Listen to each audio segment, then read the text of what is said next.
alegria estarmos aqui de volta. Alegria de meus irmãos ali em Tanguinho, que vieram fazer uma visita. Sejam bem-vindos, viu? Vamos iniciar então nosso culto. Abra a sua Bíblia no Salmo de número 19. Salmo de número 19.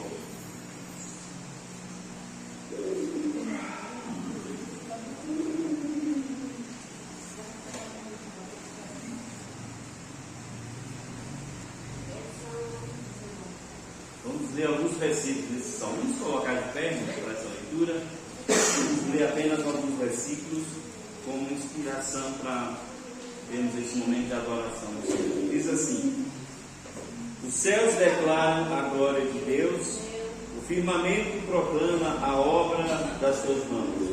Um dia fala disso a outro dia, uma noite o revela a outra noite. Sem discurso nem palavras, não se ouve a sua voz, mas a sua voz ressoa por toda a terra, e as suas palavras até os confins do mundo. Nos céus ele armou uma tenda para o sol, que é como uma noiva que sai do seu aposento e se lança em sua carreira com a alegria de um herói.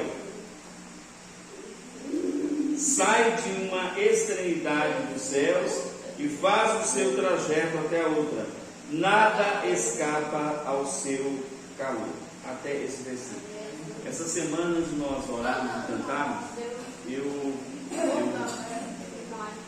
coloquei na minha página lá do Face um fake news. Aí o pastor Luciano vai, mas foi sem querer. Me mandaram um vídeo, foi até meu cunhado, mandaram um vídeo que só um lugar na terra consegue ver a lua tão perto, e eu achei tão bonito que eu fiquei até emocionado. Aí postei, aí alguém falou: pastor, é fake news. Mas até meu sobrinho falou assim: fake dói, mas que era bonito aí. Mas isso me motivou a ler mais esse salmo, né? O salmo diz que a criação manifesta a glória de Deus. Roberta, minha filha, ela ama esse salmo, e ela tem uma frase que sempre ela diz: a natureza reflete e manifesta a glória de Deus. E nós manifestamos ou refletimos o quê? Então é incrível como seres inanimados fazem isso, como a natureza faz isso, e muitas vezes nós, a coroa da criação, não fazemos, né? Então isso é motivo de quebrantamento, de tristeza, para que a gente possa refletir essa glória no nosso viver, no nosso dia a dia, né?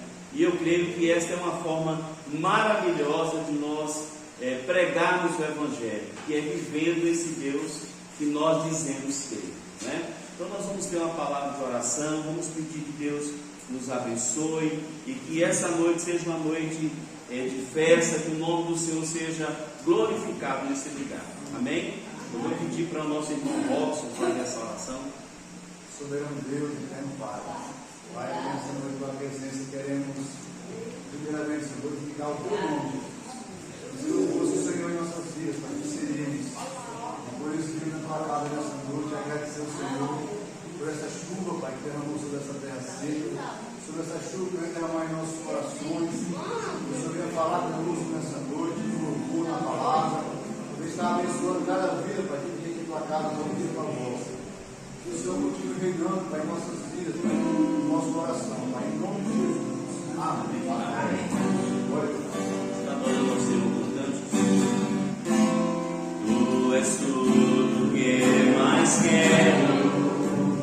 O meu fôlego tu és. O meu fôlego tu és. Em teus braços, ó meu lugar. Em teus braços é o meu lugar. Estou aqui.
pastor Gilberto, que é escritor, professor de filosofia lá na Faculdade de Brasília, ele falou algo interessante sobre esse cântico. Ele disse que o lugar secreto não é um lugar, né? Mas é a pessoa que nós nos tornamos. Achei muito profundo isso. Então, que nós não tenhamos um lugar secreto, mas que nós sejamos esse lugar secreto onde o Senhor se manifesta na nossa vida. Amém? Vamos estar cantando mais um cântico. Eu gosto demais desse cântico, toquei uma vez aqui já com os irmãos, e é um cântico novo para mim, porque eu gosto mais dos cânticos antigos. Quando eu falo que é um cântico novo, é porque para os irmãos é um cântico velho. Mas eu gosto muito desse cântico, é uma adolescente que está despontando e cantando, que é a Maria Marçal, e eu gosto demais desse cântico.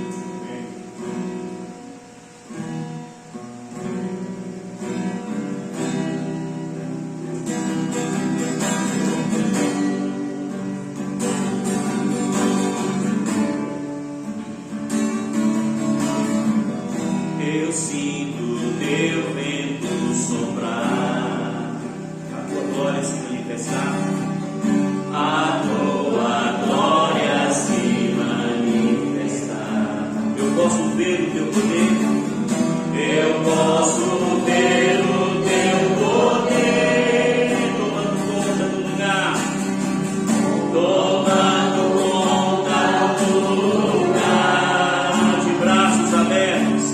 De braços abertos estou, coração rendido em teu altar. Uma coisa te peço,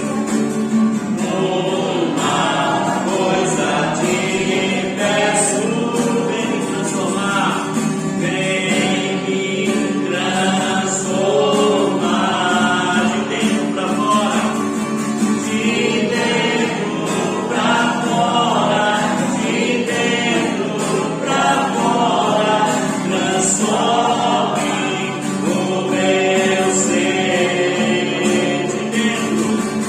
De dentro pra fora, de dentro pra fora, transforme o meu ser. De braços abertos. De braços abertos estou, coração rendido em teu altar. Uma coisa te peço, vem me transformar, vem me transformar de dentro pra fora, de dentro pra fora, transforme o meu ser. De dentro pra fora, de dentro pra fora, transforme o meu ser. Então vem, sem demora, vem, com teu poder dentro de mim, como fogo, em meus ossos dentro, em meu dentro, dentro de mim, de dentro pra fora.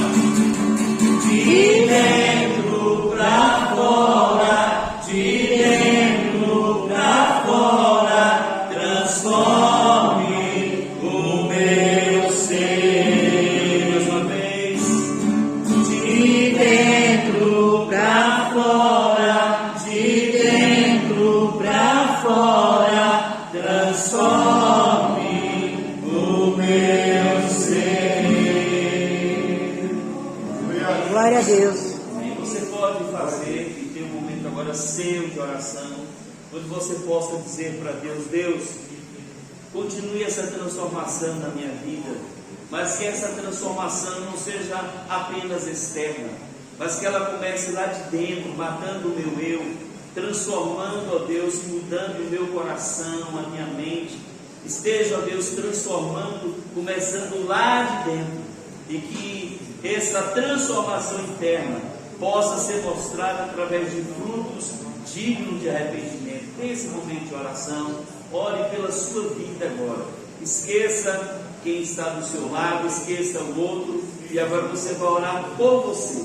Faça essa oração por você. Se há algum erro que você cometeu, algum pecado, o Espírito de Deus está mostrando para você, peça perdão a Deus.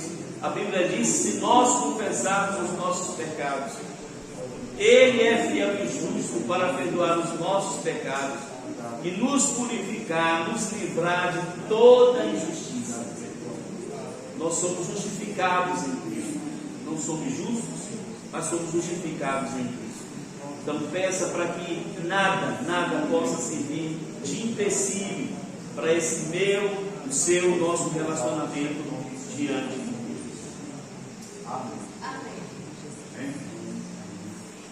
Ó Deus, venha nessa hora, Pai, derramar o Teu sangue sobre as nossas vidas. Nos perdoe, ó Deus, porque muitas vezes, ou sempre, nós sabemos a verdade, nós conhecemos a verdade, mas nós não a praticamos. E a nossa situação, ó Deus, se torna pior do que a do ímpio, porque nós conhecemos, às vezes o ímpio não conhece de maneira clara, ó Deus, os teus desígnios, mas nós conhecemos. Então que o Senhor possa nessa noite nos purificar todo o pecado, nos perdoar, ó Deus, e que nada, ó Deus, nenhuma acusação esteja sobre nós, porque nós estamos em Cristo. E na cruz, ó Deus, o Senhor expiou todos os nossos pecados. Na cruz, ó Deus, o Senhor nos perdoou. Então que nessa noite toda acusação, ó Deus, seja tirada e que nós possamos ter paz no nosso espírito e que o Senhor possa continuar essa transformação na nossa vida, começando de dentro, e que nós sejamos cristãos, que brilhe a luz de Cristo. Ó Deus, cristãos que impeça o apodrecimento desse mundo sendo sal, mas o sal, ó Deus, que tem efeito. É a nossa oração em nome de Jesus. Amém. Podem sentar, nós vamos cantar mais um cântico. Enquanto a gente canta esse cântico, você vai ter a oportunidade de adorar o Senhor com o seu dízimo, com a sua oferta, a sua primícia.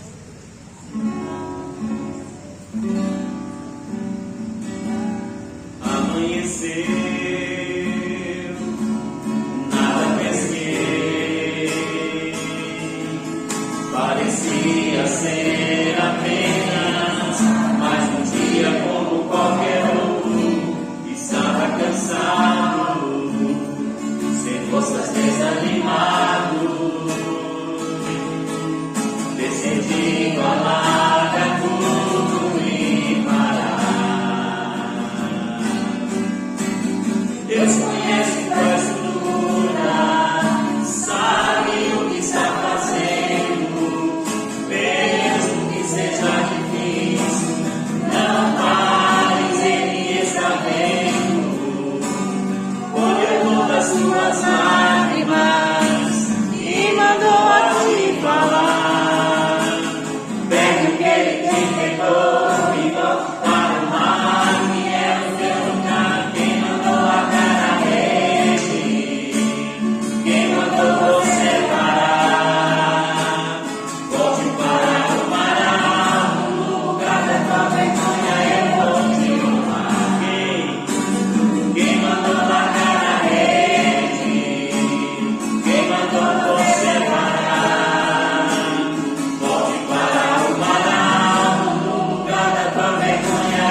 Graça e paz, meus irmãos.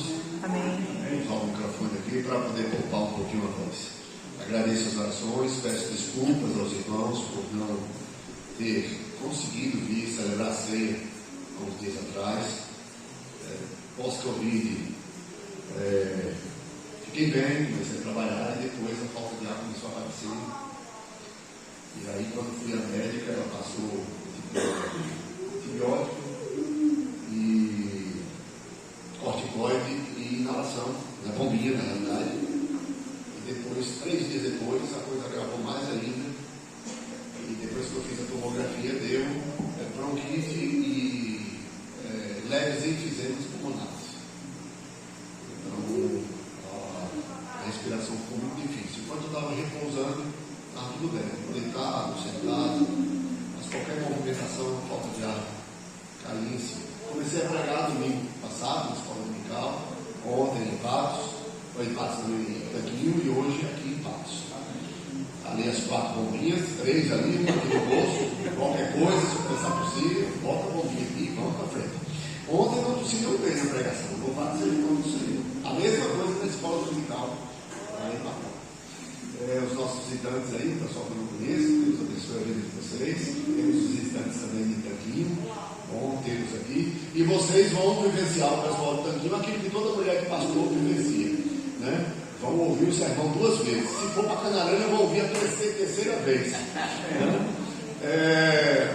Ontem eu preguei lá e eu queria justamente pregar o mesmo texto. E vou pregar o mesmo texto também em Canarana. O objetivo é uma mensagem que una, é claro, nunca sai igual, mas que una ao máximo os irmãos nesta convicção que queremos trabalhar com vocês. E o pessoal de Tanquinho agora está numa situação difícil, porque se eu começar a fazer uma sabatina, né, vamos ver se lembra, né, do que foi falado ontem.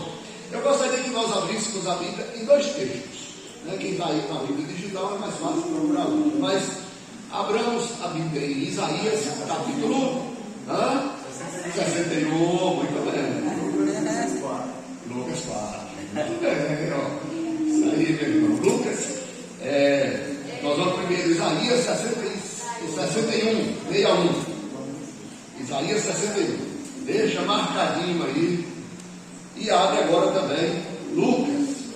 A minha Bíblia tem 2 marcadores, então fica mais fácil para mim. Mas marca aí com alguma coisa, se não der, segura com a mão. Lucas capítulo 4. E nós vamos ler depois o verso 16 até o verso de número 21. Vamos voltar para Isaías então. Todo mundo já achou Lucas? Amém? Lucas já acharam? E Isaías também? Amém? Então marca aí os 2 textos. Com papel, com a Bíblia, eu vi o pastor Wendel pregando e de vez em quando ele jogava o lenço ali, poderia jogar para um lado para o outro. São mecanismos que a gente utiliza. Tá bom? Diz assim a palavra do Senhor em Isaías capítulo 61. O Espírito do Senhor Deus está sobre mim, porque o Senhor me ungiu para pregar boas novas aos quebrantados, enviou-me a curar os quebrantados de coração, a proclamar libertação aos cativos e a pôr em liberdade os algemados, a apregoar o ano aceitável do Senhor e o dia da vingança do nosso Deus, a consolar todos os que choram e a pôr sobre os que em Sião estão de luto uma coroa em vez de cinzas, óleo de alegria em vez de pranto, vestes de louvor em vez de espírito angustiado, a fim de que se chamem carvalhos de justiça plantados pelo Senhor para a sua glória. Vamos orar? Deus, nós ofertamos a Ti os nossos dízimos e ofertas que os irmãos depositaram nos ofertas. Que o Senhor nunca nos deixe esquecer de que dizimar não é a parte mais difícil, nem tão pouco ofertar. O difícil é a mudança de dentro para fora. O difícil é a mudança do nosso coração, da nossa mente, das nossas palavras, dos nossos pensamentos, dos nossos desejos, dos nossos sonhos. Ó Deus, tem misericórdia de nós. Entregamos, pois, então, este valor monetário, mas sabemos que ficamos com 90%. E como diz a tua palavra, esses 90% também não são nossos, mas são também do Senhor. Mas o Senhor nos deixa com eles como mordomos para administrarmos de forma sábia, correta, com prudência, com sabedoria, sem compulsividade de consumo, e venhamos viver uma vida mais regalada com esta dádiva que o Senhor nos dá, de ficarmos com 90% daquilo que te pertence. Obrigado, Senhor, por este privilégio que o Senhor tem dado ao seu povo, em nome de Jesus Cristo. Amém. Amém. Inclusive, só uma palavrinha pastoral, eu tenho falado com os pastores que é mais importante falar sobre mordomia cristã do que sobre dízimo. Mordomia cristã, o que é que o mordomo faz? O mordomo é o dono da casa? Lembra daquele filme de Batman que tem um mordomo chamado Alfred? Não sei quantos já assistiram o filme de Batman. E ele é mordomo, e o mordomo não é dono de nada, mas ele tem acesso à casa, o dono da casa confia a ele todos os privilégios da casa, inclusive a administração da casa. O que é a doutrina da mordomia cristã? É que a nossa vida não é nossa, o nosso salário não é nosso, a nossa casa não é nossa, os filhos não são nossos, nós não temos nada, tudo é de Deus. E Deus, na sua graça e misericórdia, diz assim: ó, seja mordomo aí desses 90% que ficou com você, seja mordomo dos filhos que eu estou deixando você tomar conta, seja mordomo do seu esposo, seja mordomo da sua esposa, seja mordomo da sua casa, mas lembre-se que nada disso é seu, é tudo meu, então use bem, sabe usar, né? E um dos males que nós temos como seres humanos é não sabermos usar aquilo que Deus nos dá de mais precioso, que é o quê? A nossa vida, né? É com a nossa vida, nós às vezes entregamos a nossa vida a toda sorte de paixões, de iniquidades, e colhemos sobre nós os castigos temporais de uma vida desregrada, né? Então sejamos sábios. E por causa dessa falta de sabedoria, o povo de Israel foi exilado. E aí nós vamos ver o profeta Isaías 750 anos antes de Cristo trazendo essa mensagem. E como dizia eu ontem, fica sempre a pergunta: Isaías está falando de si mesmo? E é claro que não. Uma das regras para interpretarmos a Bíblia, a regra principal, é antes de ler um comentário, antes de ler um livro sobre o assunto, nós devemos ler a Bíblia, para ver o que a Bíblia fala sobre esse assunto. E a regra de hermenêutica, que é a ciência da interpretação, diz que a Bíblia interpreta a própria Bíblia. Já saiu diferente de ontem que eu não falei isso para vocês, né? Então, a Bíblia interpreta a própria Bíblia. Então, se nós temos uma dúvida se o profeta Isaías está falando acerca dele, nós temos que ver na Bíblia o que a Bíblia fala sobre esse assunto.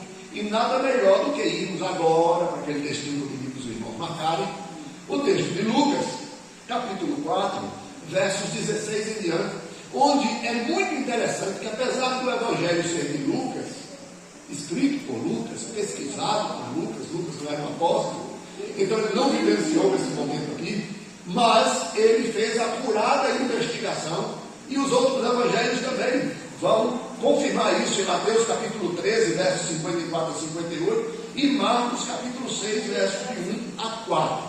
Mateus foi apóstolo, então Mateus registra, mas Marcos, dizem alguns comentaristas, que era sobrinho de Pedro, e a fonte do evangelho de Marcos foi o apóstolo Pedro, segundo alguns comentaristas, e por sinal, historicamente foi provavelmente o primeiro evangelho.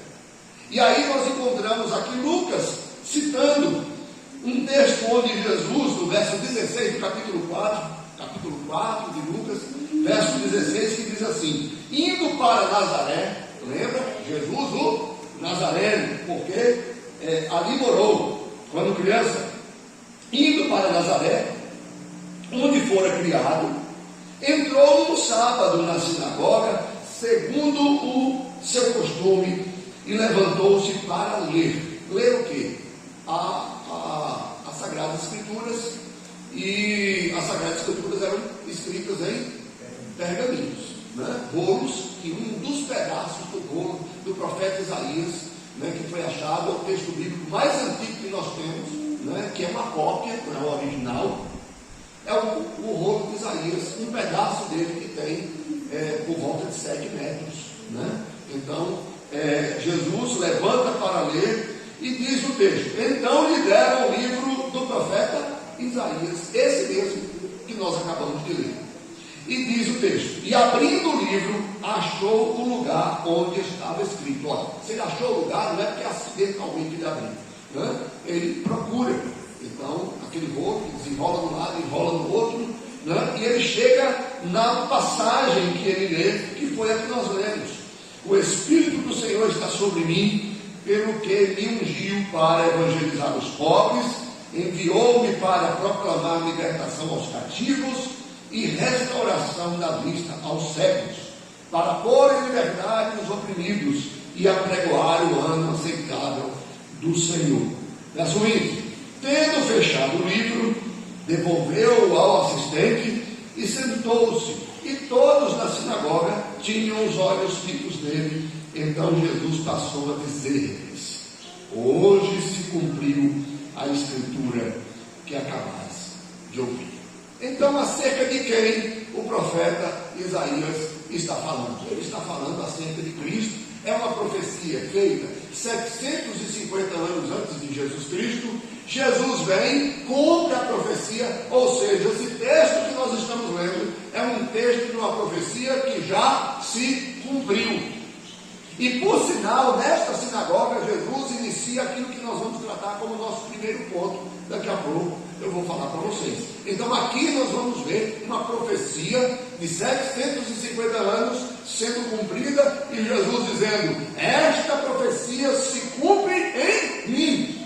Eu sou a pessoa de quem esse texto fala, e nós vamos ver que o ministério de Jesus Cristo é um ministério de libertação, de cura, né, de prodígios, de sinais, mas sabendo que todos esses sinais, as curas, os prodígios, tinham somente um objetivo, que era justamente mostrar a sua autoridade sobre a morte, sobre os enfermos incuráveis, sobre os endemoniados, né? Sobre aqueles que estavam com problemas morais, como a mulher samaritana, que já tinha tido muitos maridos, né? Então, ou sobre os hipócritas religiosos dos seus dias, os escribas, os fariseus, os saduceus, que muitas vezes construíram armadilhas para Jesus, e Jesus não caiu em nenhuma delas.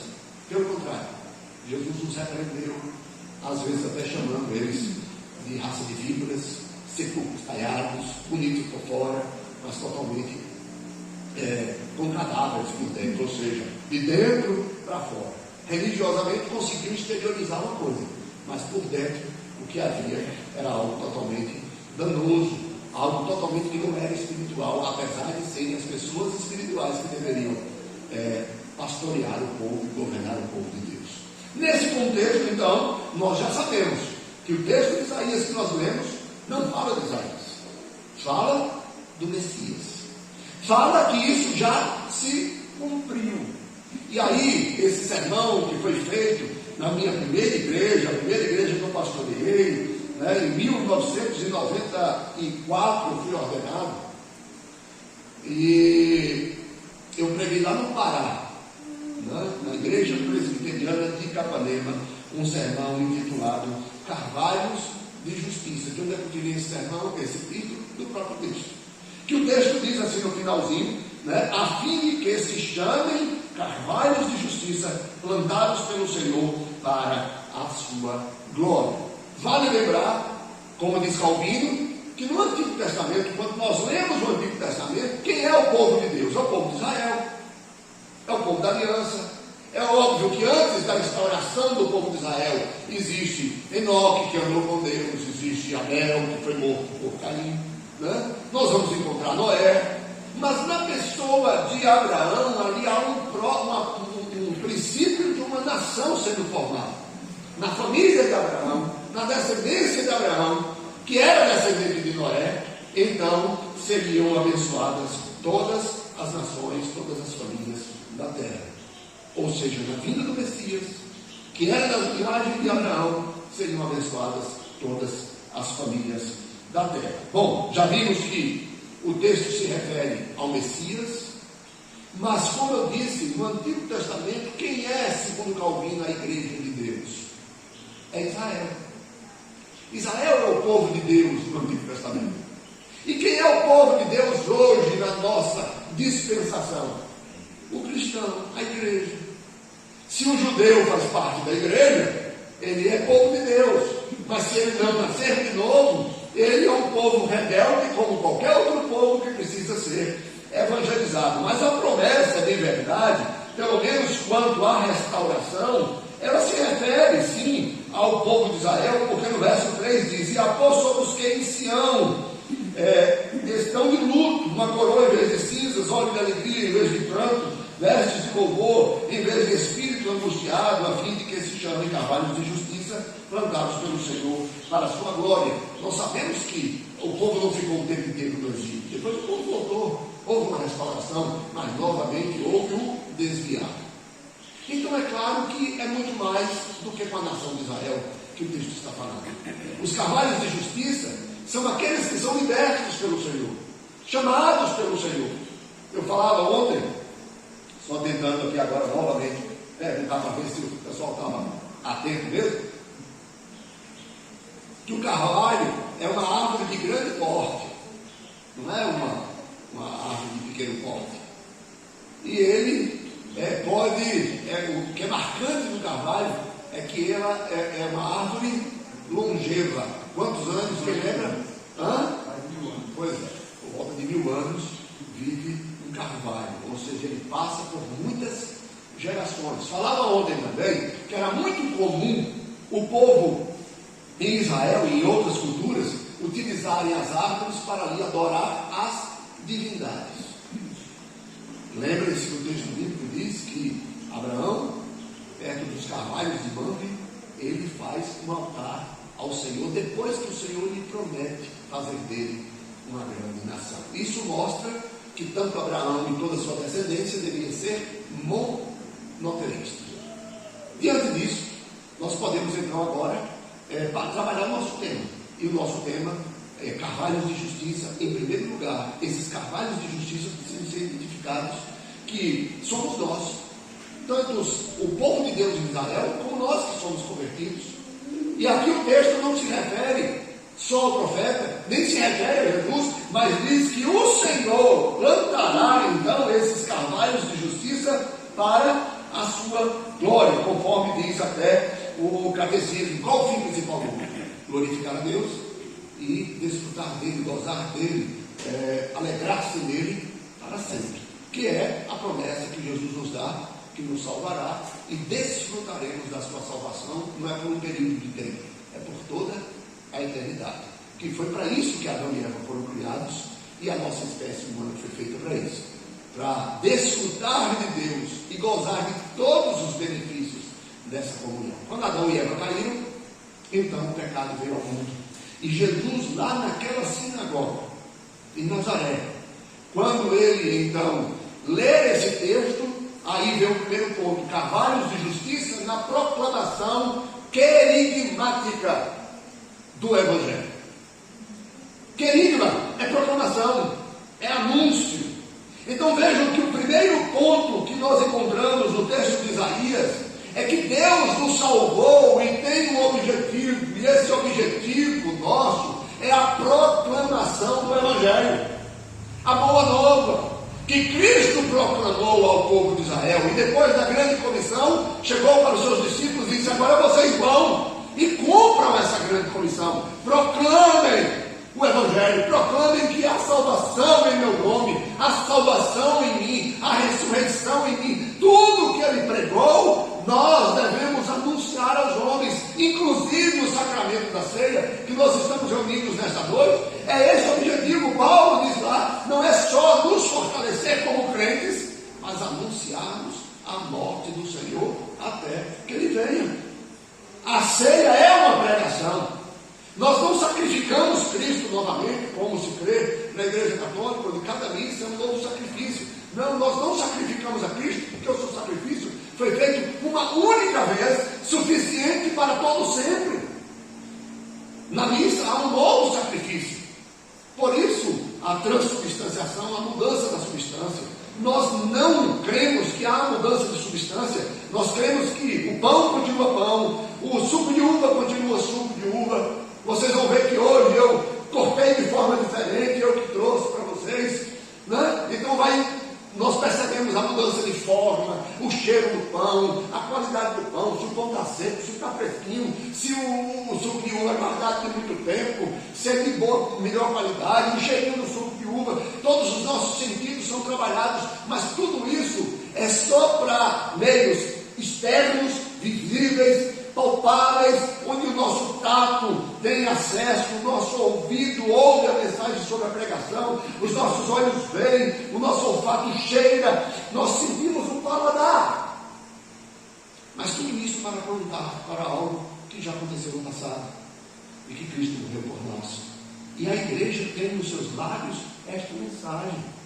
Muitas vezes nós erramos na nossa jornada. Eu me lembro quando Deus me converteu na igreja pentecostal, louvado seja Deus, na Assembleia de Deus, né? Uma igreja que eu louvo a Deus por isso, foi lá que Deus me converteu. Mas quando eu entrei na igreja, junto com o evangelho que foi pregado a mim, Deus me converteu, dizia que eu não podia cortar cabelo, que eu não podia jogar bola, que eu não podia assistir televisão.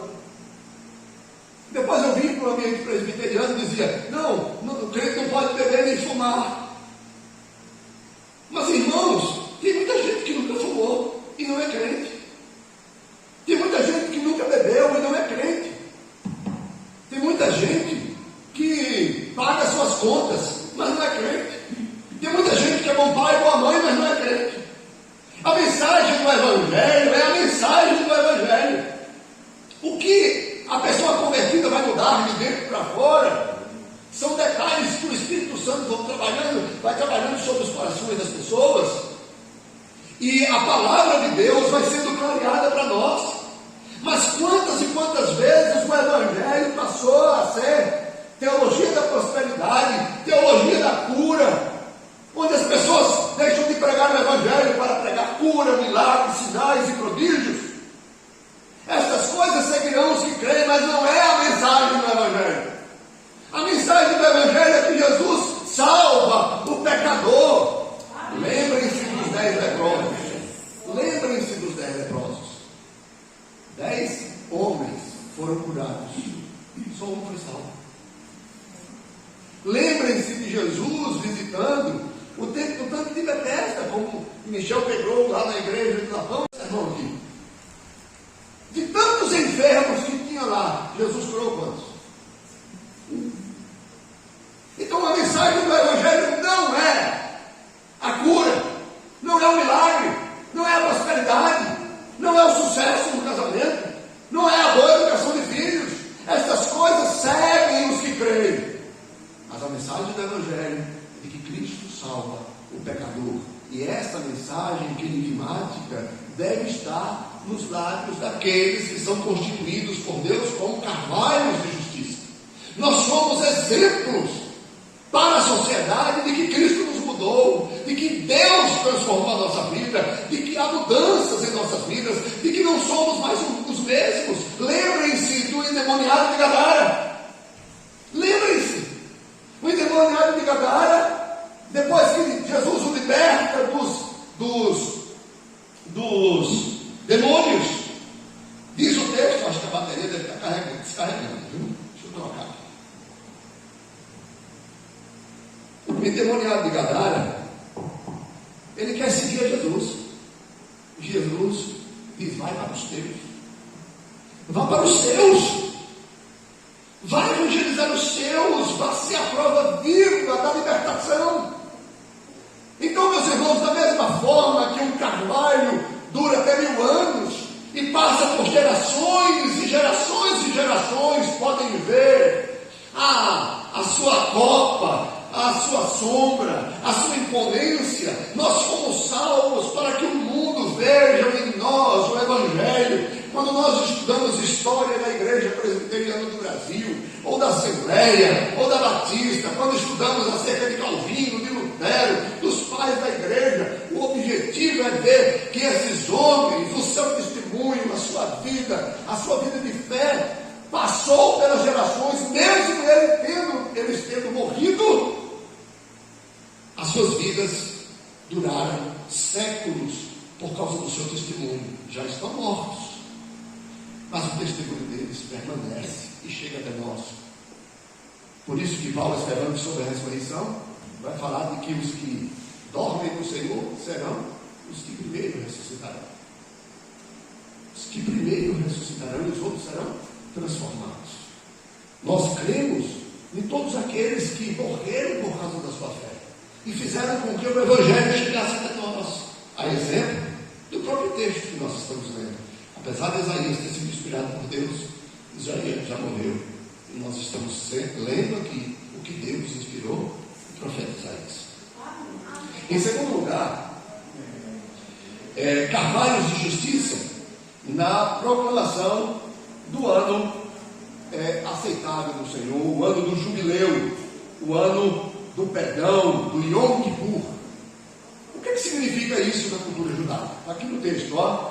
E apregoar, verso 2, o ano aceitável do Senhor. A cada 49 anos havia um ano do jubileu, e ainda há em Israel. E a cada ano de jubileu, todas as dívidas que as pessoas têm uns para com os outros são perdoadas. A cada ano de jubileu, todas as mágoas devem ser perdoadas. Todo rancor deve ser perdoado. Nós não podemos levar para frente nenhum tipo de escravidão ou de dívida, nada disso. Você tem que se ver livre. As pessoas recebem de volta as suas terras, recebem de volta aquilo que é patrimônio familiar. Você pode até usar o patrimônio de alguém que está lhe devendo durante o período até chegar o dia do perdão, mas no dia que chega o dia do perdão, você tem que perdoar.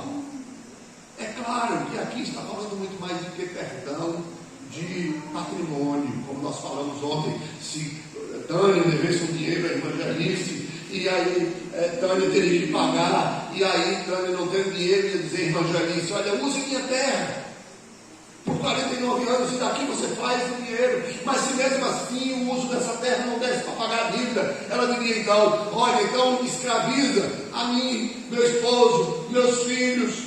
Não é escravizar, como nós vimos a escravidão aqui no passado, de bater, chicotear, não. Lembrem-se que são judeus, mas diz assim: usa a nossa mão de obra.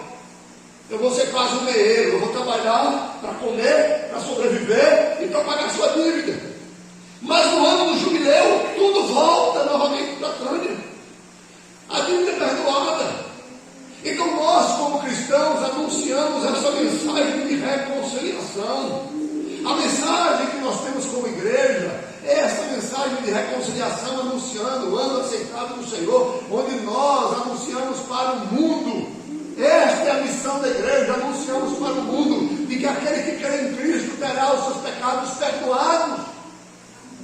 Todas as suas iniquidades são perdoadas. Ele é considerado então justo aos olhos de Deus. Nós não somos justos, mas por causa da obra de Deus em nosso favor, castigando o seu Filho na cruz para que nós tivéssemos a salvação, nós tivéssemos agora paz com Deus, fôssemos chamados filhos de Deus. Meus irmãos, esta é a mensagem da igreja. E por que a igreja prega isso? Porque nós desfrutamos dessa verdade. Primeiro, essa verdade chega a nós, alguém pregou e Deus transformou a nossa vida pelo seu Santo Espírito, e agora nós anunciamos. Somos que fuxiqueiros do bem. Fuxiqueiro entre aspas. Crente não pode se calar, crente não pode deixar de falar. Ai de mim se não pregar o Evangelho. Porque Deus, Paulo escrevendo ao jovem pastor Timóteo, porque Deus não nos tem dado espírito de covardia, mas de poder, amor e moderação. Essa é a missão da igreja. É claro que você não vai criar antipáticos no ambiente de trabalho, criar inimigos. É claro que você não vai ficar batendo boca na faculdade. É claro que você não vai condenar ninguém ao inferno com as suas palavras, porque você não pode condenar ninguém. Mas você ora a Deus todos os dias. Deus abre as portas para que eu pegando o ônibus, para que eu visitar alguém, eu dar uma aula numa escola, ou eu fazer uma limpeza na escola, ou eu plantar uma roça, que o trabalhador da roça, o Senhor abre as portas para que eu possa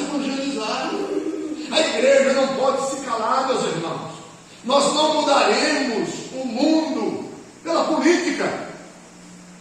Nós mudamos pessoas pela pregação do Evangelho. E Deus, ao converter aqueles que são eleitos, essas pessoas serão transformadas de dentro para fora. Amém. O cântico último que o senhor cantou, eu não sei se eu já compartilhei isso com o senhor, é um cântico que toda vez que eu ouço me incomoda. Não. Sabe por quê? Os irmãos sabem, eu passei 9 anos fora do ministério. Me revoltei com Deus, passei 9 anos fora da igreja. E esse cântico diz: quem mandou largar as redes? Quando Pedro é convertido por Jesus Cristo, vejam que Pedro recebe uma missão de ser pescador de homens.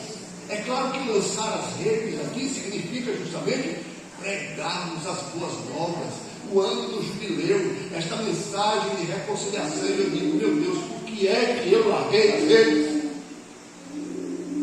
Eu sinto que às vezes até demoro demais nas pregações, como sempre. Mas imagine quantas oportunidades eu vou ter para pregar para vocês. Por que eu vou abrir mão? Para depois a gente ficar conversando, depois de assistir novela, e assistir filme, e assistir o resultado do jogo. Não, meus irmãos, eu aproveito a oportunidade. E aproveito mesmo, sabe por quê? Porque eu não sei se eu vou ter outra oportunidade. E diz a palavra, né, que nós devemos pregar o Evangelho. E esse cântico diz que Deus vai nos honrar justamente onde nós erramos. Se eu deixei de pregar, agora eu vou pegar o dobro. Eu sei que incomoda um bocado de gente, que eu demoro, mas não se preocupe não, é por amor. Eu quero que depois, que Deus me chamar para a glória, você diga assim: eu aprendi algo do Evangelho com o pastor Luciano, mesmo que tenha sido pouco, mas eu aprendi. Amém. Porque essa é a responsabilidade, anunciar o ano aceitável do Senhor. E por fim, trabalhos de justiça, apregoar o ano aceitável do Senhor e o dia da vingança do nosso Deus. Dizia eu ontem que muitas vezes nós desanimamos porque os nossos parentes não ouvem o que nós dizemos. O esposo, a esposa, o pai, a mãe, o filho, o vizinho, o primo, o tio, o colega de trabalho, o amigo, a amiga, o professor. E geralmente nós ficamos tristes. Primeiro, lembremos que é outro erro que nos foi ensinado. E que o Evangelho é só para salvar. Jesus disse que muitos são chamados. 5, está empatado, né? Agora se eu volto assim, ó, 5 para mim é muito para pouco. E o Evangelho diz isso. Jesus diz isso, deixa claro para a igreja: muitos são chamados. A proclamação querigmática, o anúncio do dia, né, do Yom Kippur, o dia aceitável do Senhor, o ano do perdão, nós anunciamos para todos. Mas só vai se converter aquele que for convencido pelo Espírito do pecado, da justiça e do juízo. E quando nós pregamos o Evangelho, nós temos que lembrar do que lá no Evangelho de João, logo no início, falando acerca da encarnação do Verbo, diz que ele veio para os judeus e os judeus não o receberam. Mas a todos aqueles que o receberam, deixa eu só ler para vocês o que diz o Evangelho de João, e nós já estamos afunilando para finalizar. No princípio era o Verbo, e o Verbo estava com Deus, e o Verbo era Deus. Ele estava no princípio com Deus. Todas as coisas foram feitas por intermédio dele, e sem ele nada do que foi feito se fez. A vida estava nele, e a vida era a luz dos homens. Grande mensagem. Aqui é uma mensagem de redenção. A luz resplandece nas trevas e as continua. E o Verbo se fez carne e habitou entre nós, cheio de graça e de verdade. E vimos a sua glória, glória como unigênito do Pai. Mas diz que aqueles que não creram já estão condenados. Porque Deus amou o mundo de tal maneira que deu o seu Filho unigênito para todo aquele que nele crê, não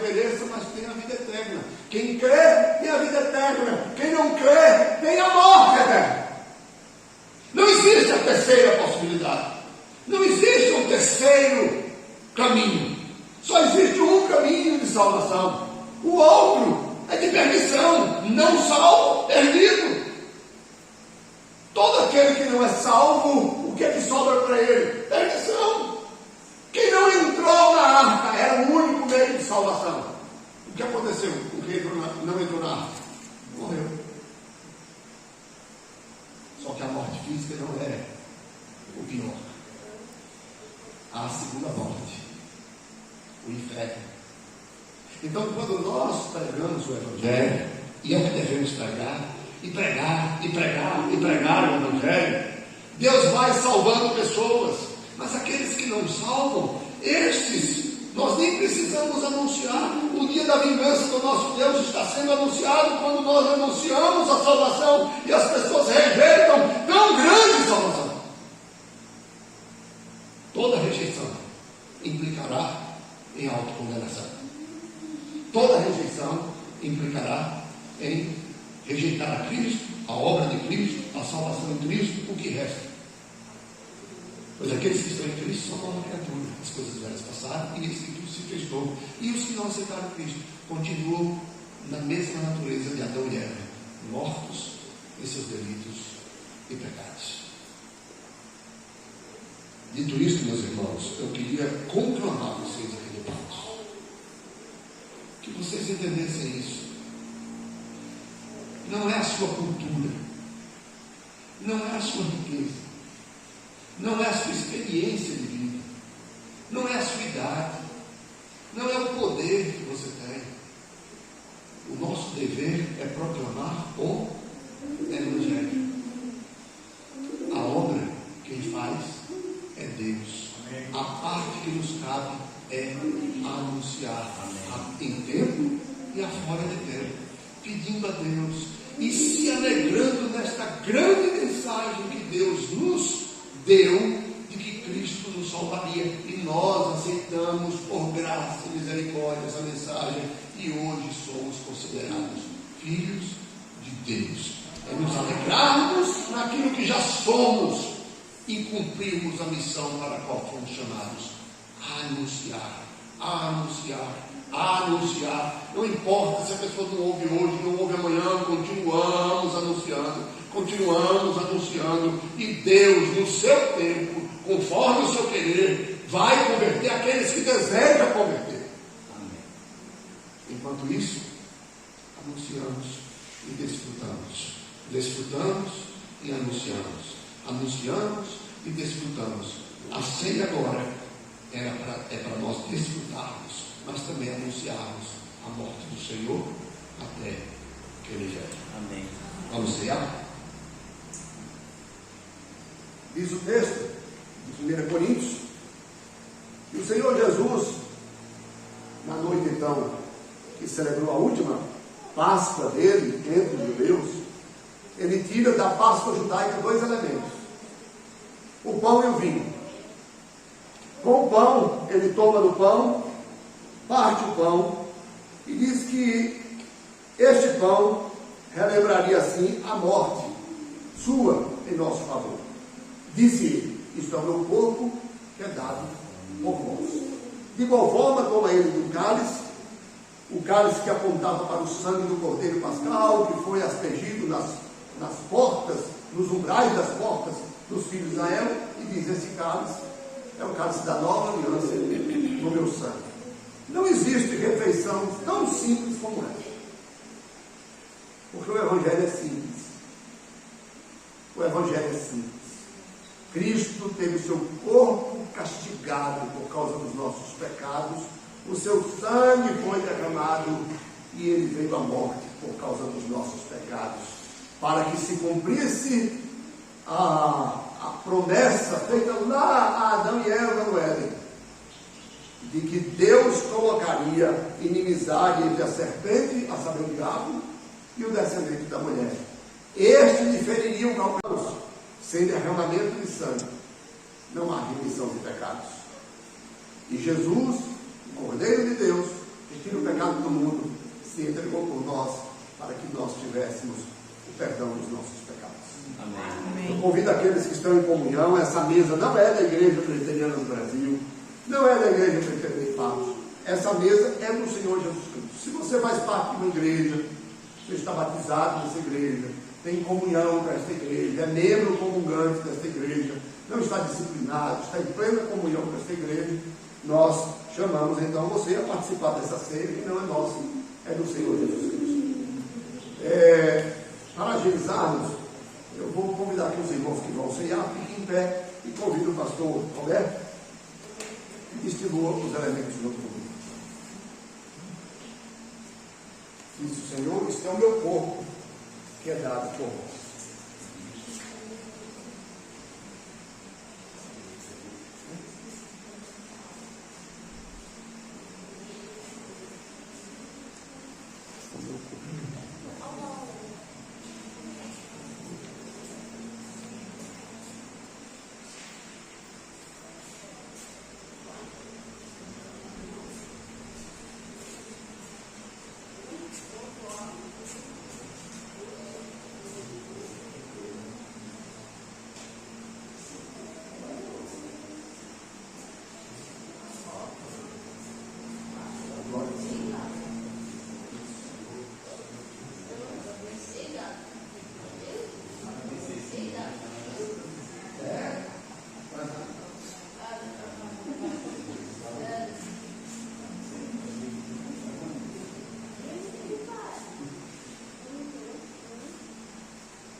Não sei quantos sabem, na igreja primitiva, a gente não tinha um cálice para cada um, né?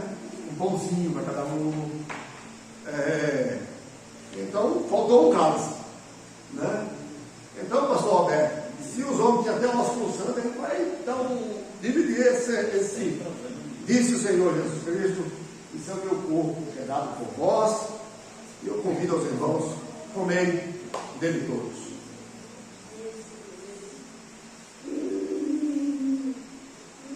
De igual forma, o Senhor Jesus toma do cálice e diz: esse cálice é o cálice da nova aliança do meu sangue. Você toma dele.